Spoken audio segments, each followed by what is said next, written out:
o kinwestiyon ninyo sa Korte Suprema. Ano ho ang inyong masasabi dito? Well, ma'am, kung babasahin niya yung aming petition sa Supreme Court, we are requesting na i-declare na unconstitutional yung buong GAA. Yun nga, ang basis namin is because the Bicameral Conference Committee report has several blank items. To be exact, 28 blank items in 13 pages. Ang tanong, bakit napirmahan at bakit na-ratify ng buong Kongreso, both houses?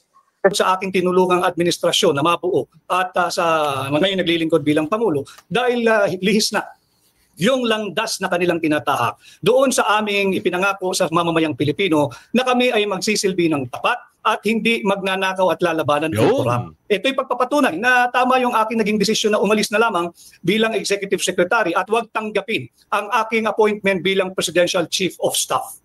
Attorney Rodriguez, based on your opinion, sino po ba ang pinaka-liable dito sa mga nangyari sa Bicameral Conference Committee report na may mga blanco? Should it be Kaya that? kami gagawa ng sulat, Katrina. Nais naming tingnan sino yung bumubuo ng technical working group. At aming pag-aaralan sino ba yung nararapat kasuhan ng kriminal dahil nga mayroong makating kamay na naglagay ng mga halaga dito sa enrolled bill. Kaya natin sinasabing usurpation, falsification of legislative documents sapagkat nung kanilang pinasa na blanco ito, at may naglagay na makating kamay ng mga halaga, nagbago na. Yes. Magandang hapon muli sa ating mga kasama. Nandito naman si Kuya Goods, nagbabalik. At syempre, kung hindi ka pa na-subscribe sa ating channel, pa-subscribe na lang po at hit mo na rin yung bell para lagi kang updated sa ating mga video. Grabe, no? May hirit pa itong mga ito ba? Alam nyo kung ano mga hirit? Sabi nung nakaupo, nag-ano siya eh. Meron siyang matawag dito. Meron siyang statement dito. Ang sabi niya, wala raw siyang nakitang blanco. Aba. Sagaa. Ayun naman pala. Sagaa naman pala. Boss, sir, amo, manager. Hindi naman huga ang pinag-uusapan. Ang pinag-uusapan dito ay Bicameral Committee. Bakit ho may blanco? Kung ang sinasabi nyo, wala kayong nakitang blanco, fine. Good. Okay po yun. Paano ho yung nakita ng mga kasamahan nyo? At umamin ho sa mabaita na mayroong blanco ang bicameral report. Tanong! Ano bang meron doon? Boss? Pero bago yan, siyempre, bago natin ipasok yung usapin na yun, abang-abang na kayo doon sa ating mga, sasabi rito, paano ka lang ipagliban ng BARM election? Wow. Nakakagulat. Kasi, pag yun ay nasuspindi at hindi umusog yung eleksyon sa BARM, meron na hong manipulyang nangyayari yan, di umano. Bakit? Yung boto ho ng BARM ay mahati ho yan. Kung gusto ng mga taga Mindanao na iboto ang partido ni Tatay Digong at partido ni BP Sara, mawawala na ho ng boto yan. Bakit? Wala na ho silang karapatan dahil nahinto na ho. Susunod pa raw daw. Kailan? Di yung boto sayang. Diba? Ganun lang kasimple. Pero bago natin simulan natin talaga yung reaksyon, isang likes and share, all good sa po tayo dyan. Kaya like yung video at share. Huwag nyo kalimutan i-share yung video natin mga kasama. Samantala, ito. BP Sara magiging presidente na. Iyakan ang mga loyalista. Yan ang title ni Robin. Kaya mabutihin na natin ibigay sa inyo kung ano yung balita rito. Mas maganda sa maganda. Robin, ikaw na ang magbalita sa ating mga kasama nang hindi naman sila mabitin. Pasok! Dahil sa pagkakabasura ng kasong isinampa ng isang PNP kay Vice President Sara, mukhang mapapadali ang pagiging presidente daw di umano ni Vice President Sara. Anong hindi umano? Umano na! Bato de la Rosa. Baka sa pagmamadali ninyo, siya ay mapapadali. Ang post ni Henry Uri. Bukas na liham sa mga kumakalaban kay VP Sara. Nabalita na naman po ninyo siguro, ibinasura ng korte ang ikinaso sa kanya ng isang polis sa Quezon City. Ang dahilan, walang ebidensya. Kaya po sa mga kumakalaban sa kanya, sa gumigiba, ipinapayo ko sa inyo, hintayin na natin ang eleksyon kung tatakbo siya. Hindi pwedeng bastahin na lamang ninyo ang mahigit 30 milyong nagluklok sa kanya Tama. pwesto. Ayaw ko kayong pagunahan, pero baka mapahiya lang kayo sapagkat hindi ninyo kayang sawayin ang nagmamahal sa kanya. Yan. Pag kinulambuan na siya ng suporta, lalo na ng prinsipyo at nagnanais ng tunay na pagbabago. Ang iba ay tago, ang marami ay lantad. Mayroon ding mga nakikiramdam lamang, pero maniwala kayo sa hindi, maraming Pilipino ang nagmamahal sa kanya sapagkat mahal na mahal din niya lalo ang mga may hirap at minamaliit. Mabuting tao ito. Pinalaki ito ng kanyang mga magulang na may takot sa Diyos at may pagmamahal sa kapwa. Mukha lang nakakatakot, lalo pag galit, pero may mahamaging puso at talagang mahal ang kapwa-tao, lalo na ang may hirap. Kaya naman galit na galit ito sa mga nagpapahirap. At kung kurakot ka, makakaliwa, DRUG Lord, abusado at mapaniil sa maliliit, aba, ay sadyang ngayon pa lang manginig ka na sa takot. Oh, yan. Ibahag mo na ang iyong buntot. Siya strong political will, babaeng may yagba sa puso. 3 taon na naman, ang bilis lamang ng panahon. Bukas makalawa, 2028 na. Kaya huminto na kayo. Alalahanin ninyo, baka sa kakamadali ninyo, lalo siyang mapapadali. Bahala kayo, basta... Ayan yung usapan dito eh. Kaya gusto lang madaliin si VP Sara ma-impeach dahil takot na ho itong mga ito. Lalong-lalo na yung mga taga-bundok kung paano nila itrato si VP Sara doon sa Kamara. Nagtulong-tulong itong mga taga-bundok na sirain si VP Sara, walang nagawa. Diba? Nagkampi-kampihan sila. Ilan sila? Halos lahat. Wala silang nagawa. Ito na, impeachment complaint. Eh, meron ditong balita eh. May kongresista na nagsasabi dito na hindi na uusad. Ano na ba yan? Hindi na uusad. Eh, dito sa balita na ito. Kaya nakakatuwa.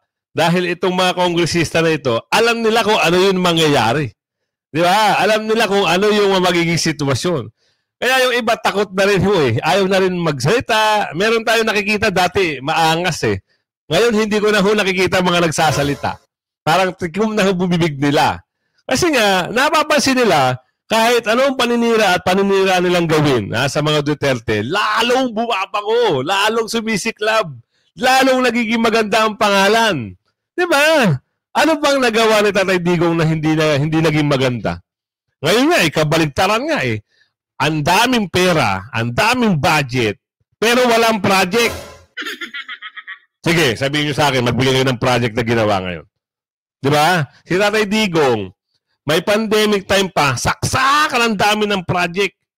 Kahit saan ka pumunta, Mindanao, Cebu, ang daming project, Maynila, ang dami. Eto, ewan ko ba, puro propaganda ang sabi ni Aling Ledesma. Mas mabuti pa nga daw, sabi ni Kuya Ernesto, mas mabuti pa magmura. Pero, ang nakikinabang kagandahan, may takot ang mga sipin nyo ngayon, sa sitwasyon ngayon. Ang hirap kasi magsalita, pero yung iba, yung utak nila talagang wala na, blanco na. Bakit? Ito ang usapin dito. Doon sila nakikinabang. Sabi nga ni Tatay Digong nung interview sa Davao eh. Diba? Congressman lang pero namumudmud ng pera. Diba? Doon nila inubos. Walang proyekto pero doon nila inubos yung kaban ng bayan. Sabi ni Robin. Magaling si Robin. Alam na alam. Kaya tignan natin kung ano yung pahayag dito kasi nakakagulat eh. Nagsalita siya. Ang sabi niya, walang blanco. Wala talagang blanco ang GAA. Paano magkaka-blanco eh? Sabi ni Aling Teresita eh. Diba? Umamin na nga isang babae. Wala naman daw yung baykam na yan. Okay na raw yan. Ang importante, napirmahan. Di ba? Sa totoo lang. Ano ang totoo? Oh, kita mo, eto, sagutin mo yan, kuya. Baka i-deny mo pa, ha? Just last month, I had to read 4,057 pages of the General Appropriations Act for 2025 because I reviewed it, analyzed it, and yes, in parts, vetoed it. And so for those of you, and up to now, I cannot find those damned blank items. We'll keep looking, but I really am convinced that they simply do not exist because it is not allowed to exist. So for those of you who think the presidency is just handshakes, photo ops, I agree. Kalang, kuya. Liliwanagin natin, ha? Ano yung binasa mo na pinirmahan mo na wala kang nakitang blanco? Di ba? Wala ka talaga makikitang blanco sa BICAM. Una pa lang, ang tinanong sa'yo sa interview, nung na-ambush interview ka, anong masasabi mo sa BICAM report na may blanco? Ang sagot mo, GAA. Lagi niyong sinasabi, GAA. Yan ang pansanggalang niyo, GAA. Wow naman, kuya. Ewan ko sa inyo, talagang kahit sukol na kayo, tinatanggi niyo pa rin. Ayoko na yung balikan yun. Huwag na natin siyang intindihin. Basta ang alam natin, itong sinabi ni Congressman Ungab. Gusto kong pakinggan nyo, intindihin nyo, para malinaw sa malinaw, ang sagot niya dito sa interview sa kanya. Malinaw ito, mga kasama, ha? Intindihin natin lahat. Maliraw yung inyong hakbang, ayon kay Senate President Cheese Escudero, dapat daw yung GAA mismo at hindi daw yung BICAM report ang kinwestiyon nyo o kinwestiyon ninyo sa Korte Suprema. Ano ho ang inyong masasabi dito? Well, ma'am, kung babasahin niya yung aming petition sa Supreme Court, we are requesting na i-declare na unconstitutional yung buong GAA. Yun nga, ang basis namin is because the Bicameral Conference Committee report has several blank items.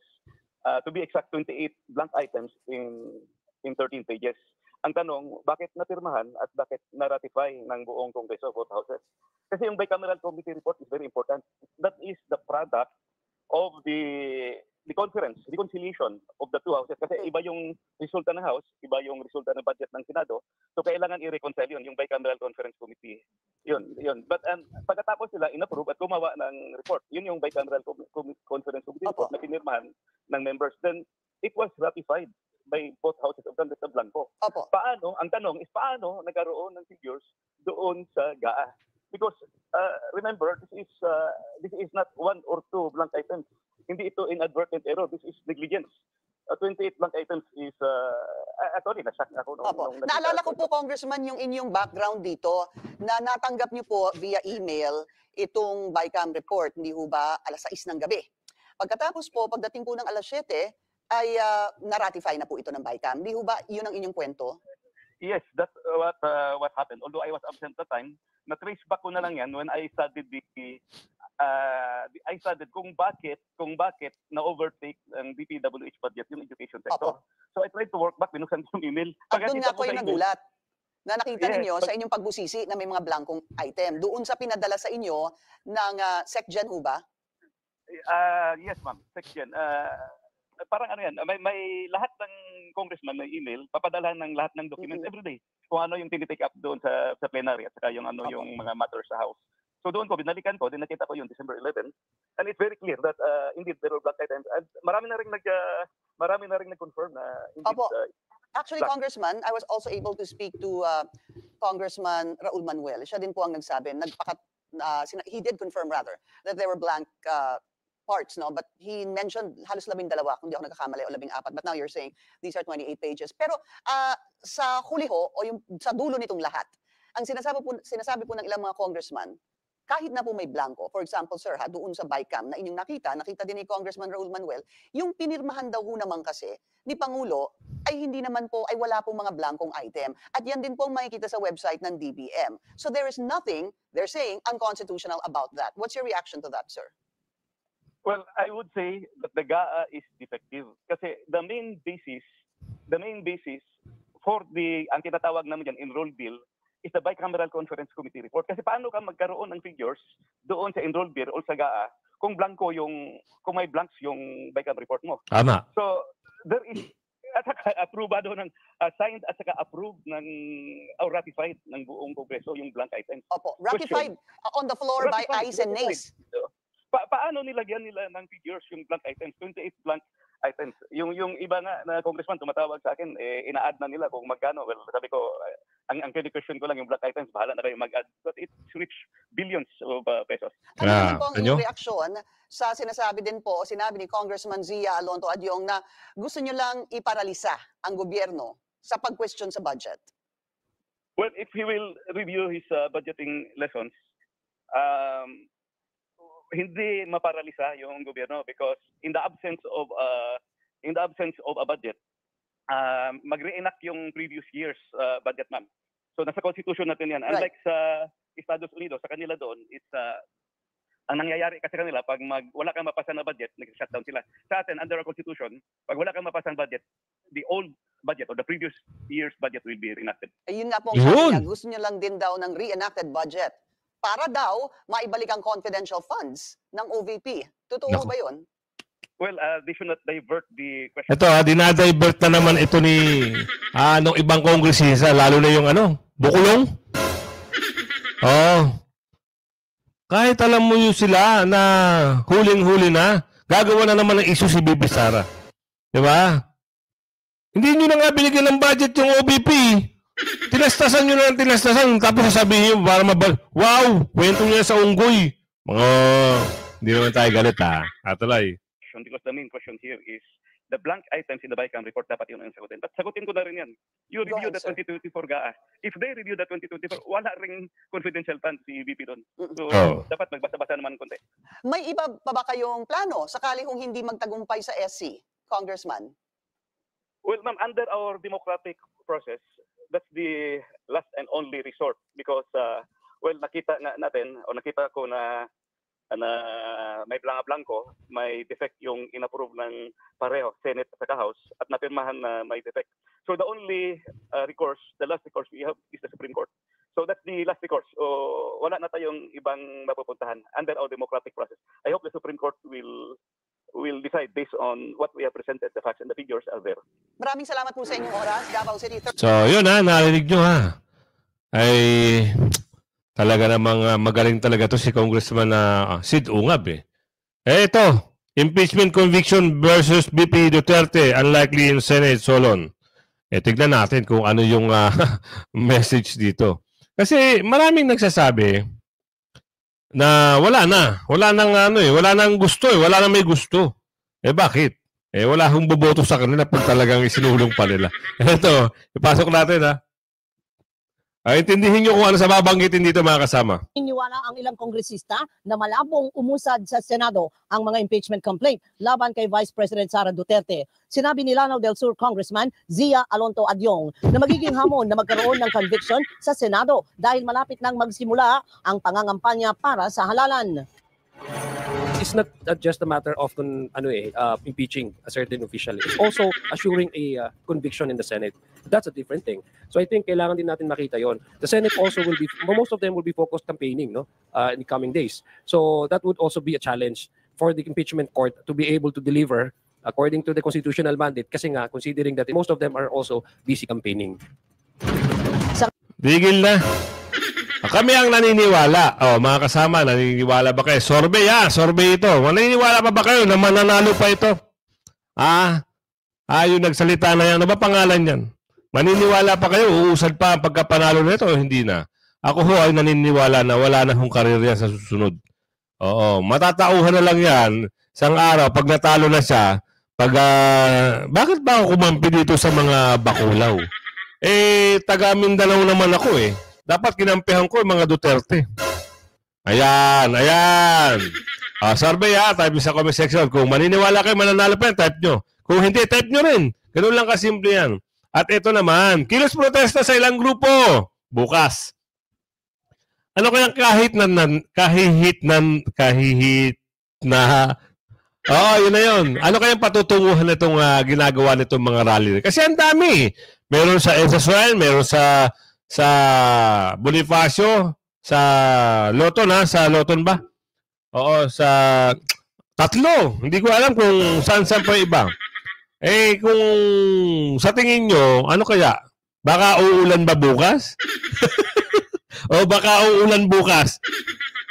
Nanghihikayat pa itong mga ito. Nanghihikayat pa. Eh, sa tingin ko, wala hong pupunta. Itong panghihikayat nitong mga ito. Dahil wala hong may gusto na itong mga ito ay mag-rally. Pero, pilit pa rin silang nanghihikayat para sumama sa kanilang rally. Eh, biruin nyo ha.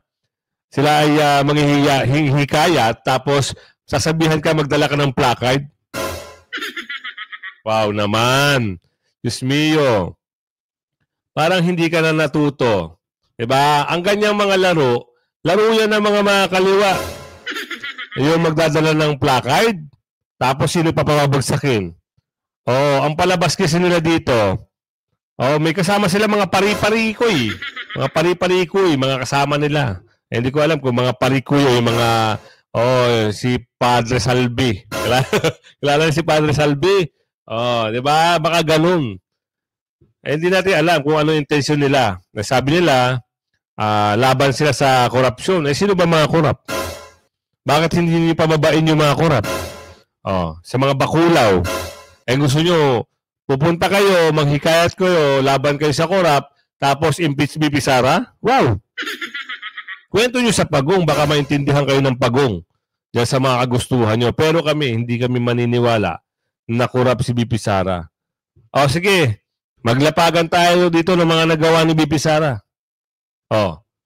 Kwento nyo mga kasama yung tulong ni BP Sara dyan sa OBP sa pagbibigay ng mga buhol assistant, sa mga medical assistant. Kwento nyo. Ngayon, tinapyasan nila, wala nga yung buhol assistant at saka medical assistant na binigay sa budget ni OBP.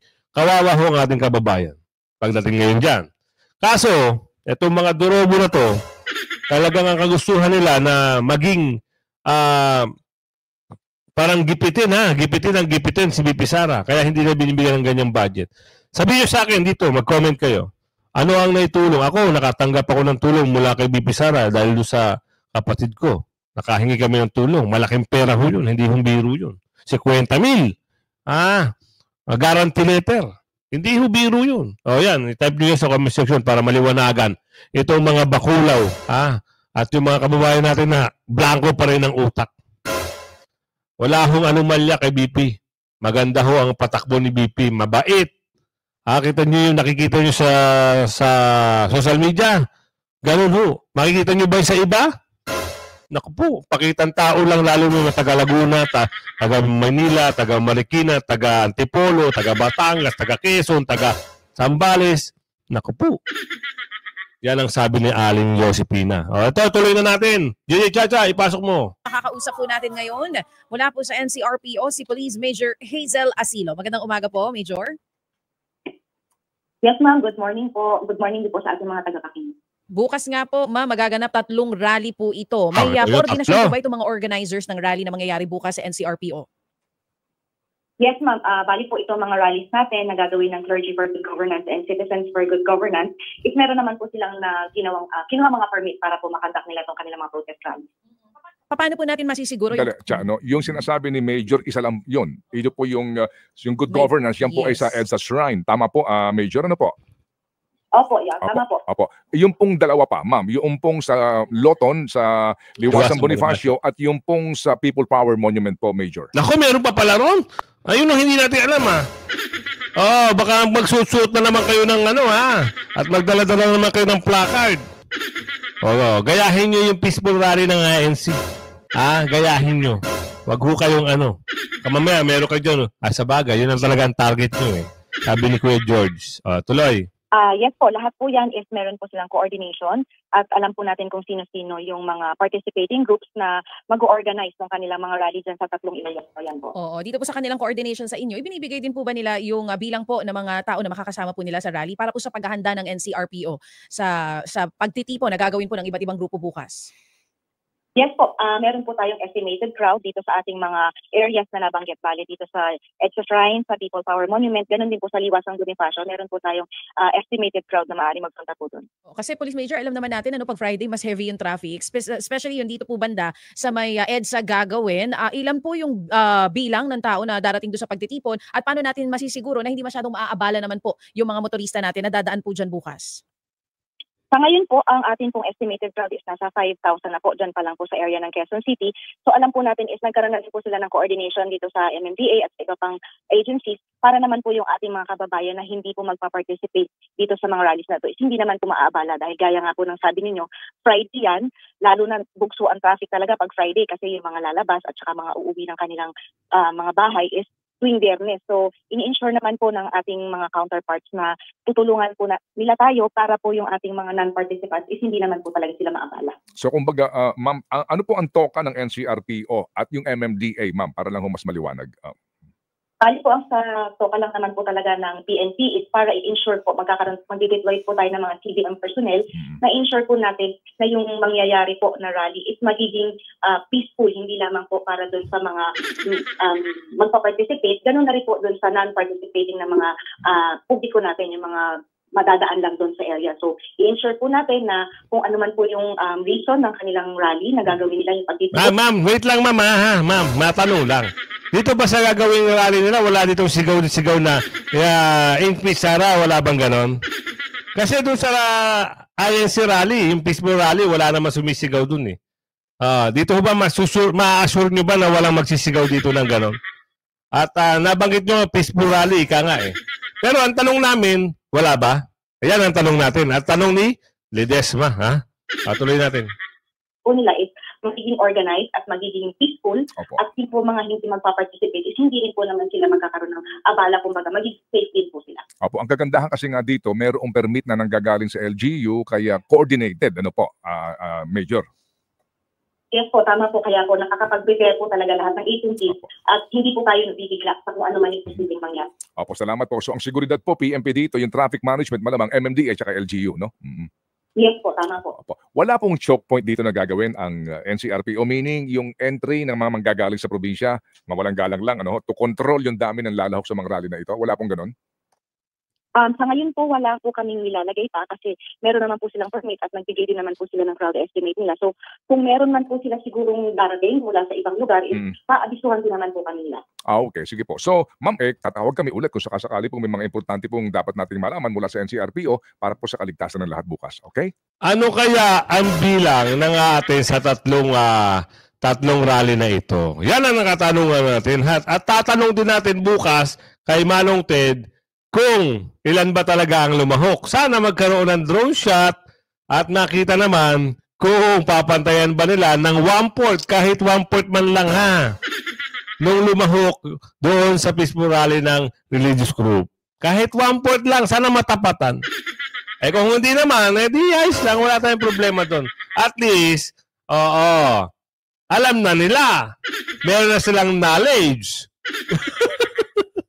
Diba? Antay natin ang sagot ni Attorney Vic pagdating dito sa budget. 2025 budget challenge not out of vindictiveness after rejection from Marcos admin. Yan ang title ha. Tignan natin. Ano ba ang usapin dito? Maganda ba? Maganda bang resulta? O talagang maganda sa maganda ang magiging resulta? Eto, tuloy. Attorney Rodriguez, in your book, Kingmaker, I remember reading it last year. You gave details on how key personalities in the Marcos administration pushed you out, eased you out of the current government, particularly as executive secretary. How then do you get rid of the impression or insinuations that everything you are doing right now to question the constitutionality of the president's spending bill or spending measure is just some sort of vindictiveness on your part?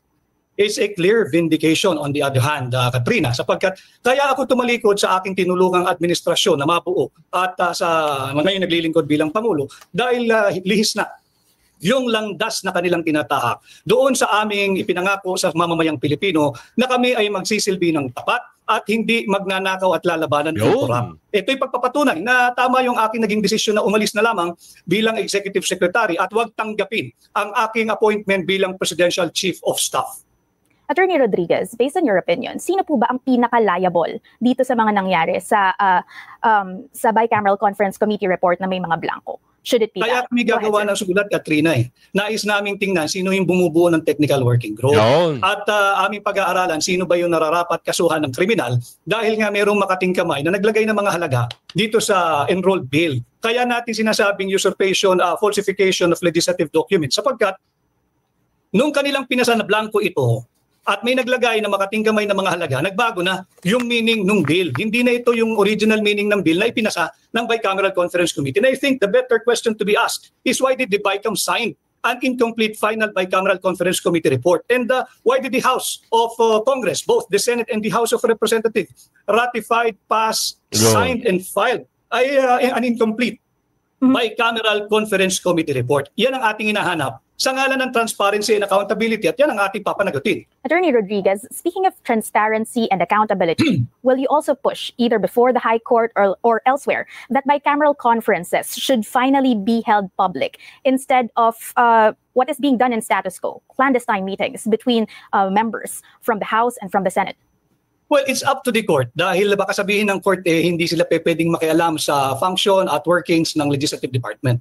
But tayo, we just go by the Constitution. Wala naman, hindi kasali ang Bicameral Conference Committee sa pagpasa ng budget. Wala silang puwang sa ating saligang batas. Tanging ang House of Representatives at Senado lamang. Ang tanging trabaho ng Bicameral Conference Committee, Katrina, ay i-reconcile yung conflicting figures o di kaya yung mga missing o nadagdagan o nawawala o hindi magkakasundong line items. Yun lamang yan, pero wala silang kapangyarihang iangat yung halaga o palitan yung mga line items na ipinasa na, binalangkas na ng mababang kapulungan at Senado. Walang kapangyarihan ng BICAM at higit sa lahat, walang pakialam yung fourth chamber or fourth house. Kung sino man yun, yung naglagay ng halaga dito sa blankong Bicameral Conference Committee report.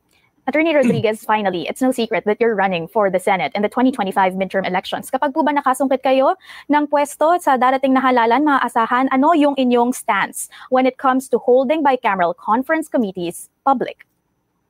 All out ako dyan, Katrina. Dapat maging transparent. Sapagkat pera natin yan 6.325 trillion pesos, ipapasa ng ganun-ganun na lang.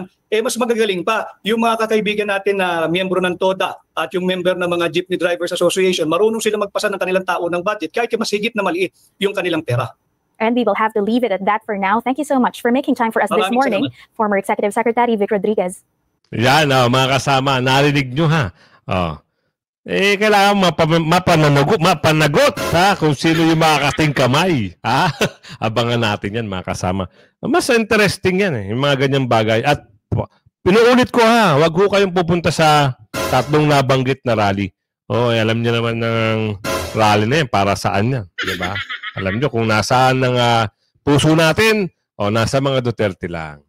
Isipin niyo kung ano na nangyari sa bansa natin simula na wala mga Duterte. Nawala si Tatay Digong. Eto na naman, pumapasok na naman yung napakaraming candy. May mga krimen naman. Nabalitaan nyo yung mga bata na kakaawa. Sana lang may balik ha, mga Duterte. Siyempre, tulungan natin si Bibi Sara. Gusto nyo ba mapabilis na yan? Na maging presidente na? Nasa inyo yung mga kamay yan. Kaya, huwag kayong pahuli sa mga balita. Issue at reaksyon ng bayan. Hanggang sa muli. Bye-bye!